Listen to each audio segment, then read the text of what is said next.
Sir దేనికి sir ఈ పూజలు చేస్తారు? అందరికీ నమస్కారం.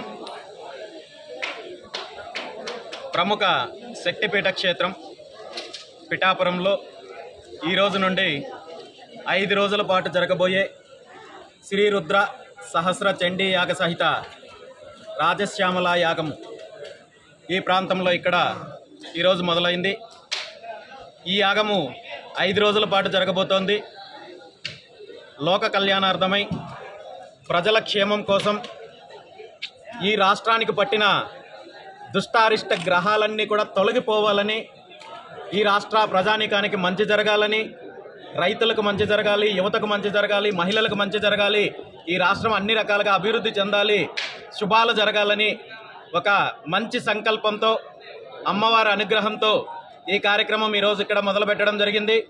ఈ కార్యక్రమంలో ప్రజలందరూ పాల్గొని ఆ అమ్మవారి తీర్థప్రసాదాలు స్వీకరించి అమ్మవారి కృపకు పాత్రలు అవ్వాల్సిందిగా కోరుచున్నాను. Thank you. ఇక్కడ జరుగుతున్న ఈ యాగశాలలో రాజకీయాల గురించి నేను మాట్లాడదలుచుకోలేదు. తమరు కూడా ఈ యాగం అనేది లోక కళ్యాణార్థం అంటే ఈ యొక్క ఆంధ్ర రాష్ట్రంలో ఉన్న గవర్నమెంట్ని ఓడించడం కోసమే ఈ యొక్క యాగం అనుకోవచ్చండి. ఈ రాష్ట్రానికి పట్టిన గ్రహణాలన్నీ వదిలిపోవాలని, రాష్ట్రానికి రాష్ట్ర ప్రజలకు మంచి జరగాలని అయితే కోరుకుంటున్నాను. మరిన్ని వీడియోస్ కోసం ఛానల్ ని సబ్స్క్రైబ్ చేయండి. లేటెస్ట్ అప్డేట్స్ కోసం వాట్సాప్ ఛానల్ ని ఫాలో చేయండి. అండ్ లింక్ డిస్క్రిప్షన్ లో ఉంది.